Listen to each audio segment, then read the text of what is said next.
Why a ball curves? It's interesting. It involves a lot of science, and we're going to try and keep it simple for you without sounding like a bunch of professors sitting around with a soccer ball. But to do this, we're not going to use our small training ball. We're going to go to Big Brother. And old Big Brother's, he's going to help us out, and he's going to help us understand why a ball curves better. Let's try and keep this simple for you. There's a bunch of scientific information that goes along with this, but I'm just going to deal with the factors that really matter to you as a soccer player. What I want you to think about is as a ball travels through the air, it's really traveling through fluid. Air technically is fluid. And there's particles in the air, and there's all kinds of things floating around.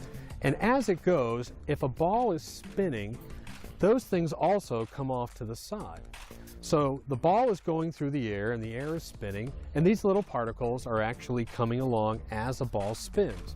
So if a ball is spinning, these are being pulled back along it. But at the same time, they're also being pulled this way as well. Now let me show you exactly what happens. As a ball is spinning this way, these particles come and they get stacked up on this side. So in other words, all of this particles, or pressure as we'll call them, the pressure builds on this side because the ball is pushing them this way. The ball is spinning this way, and the pressure is building here. You'll notice that there aren't any boxes over here or particles because they're being pulled away. They're being pulled. There's nothing over here. There's no pressure over here. So they're all coming around. They're being stacked up over here. Well, if you have pressure built up over here, which way is the ball going to turn? It's going to want to go to the side with no pressure. We have our boxes stacked over on the right side, so that means that the ball is turning which way? From right to left. It's turning this way, pressure is building here. High pressure, low pressure, ball is going to turn towards low pressure. However, if you kick a ball very fast, something else happens. There's another wall that forms in front of it. This is called a turbulent phase. You can get the impression of this if you move your hand back and forth. You can sort of feel air going over it, and the faster you go, the more air you feel. Well, imagine sticking your hand out the window at 50 miles an hour or 60 miles an hour out of a car. Your hand gets pulled back. There's a ton of pressure. There's a big wall that builds up in front of it. The same thing happens to a soccer ball. If the ball is traveling very fast, it goes into a phase called its turbulent phase. And the turbulent phase puts a wall of pressure all in front of the ball. And so what happens is the effect of the pressure and no pressure doesn't take effect on the ball. It doesn't have any effect. That's why you'll see a ball go straight out when it's kicked hard, even though it's spinning, and at the last minute, it has a tendency to turn in.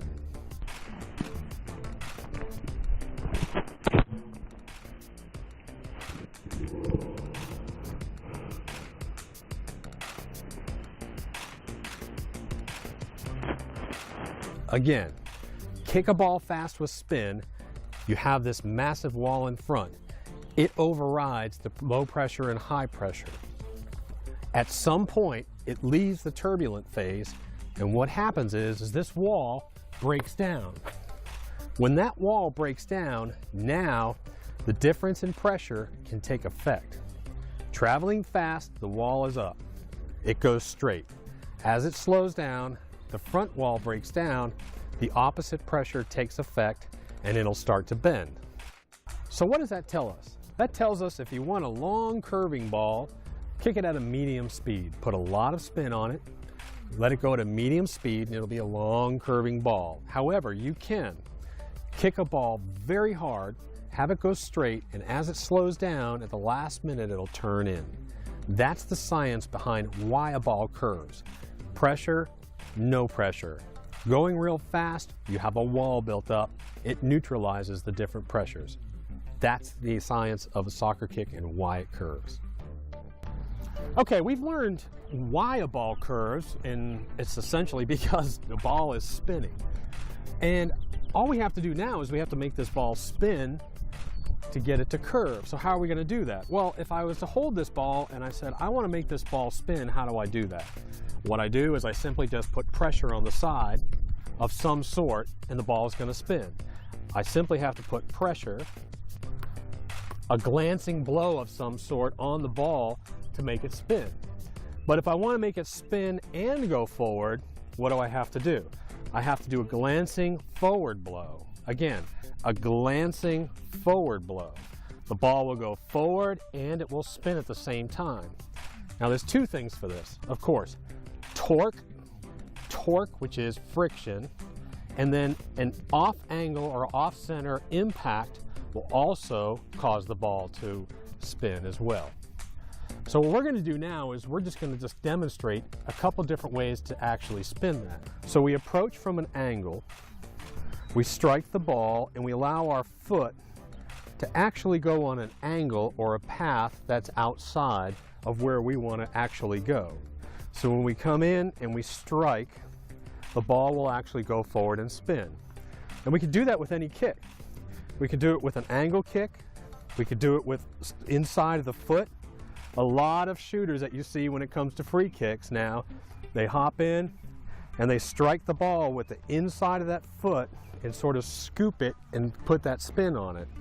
You can also do it with a straight kick.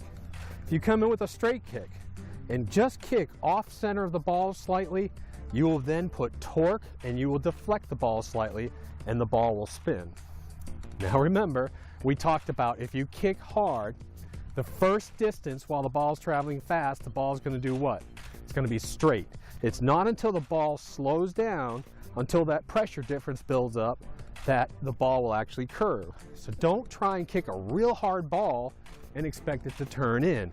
It's a medium kick. Or you can kick it hard if you want it to go straight and then curve at the end.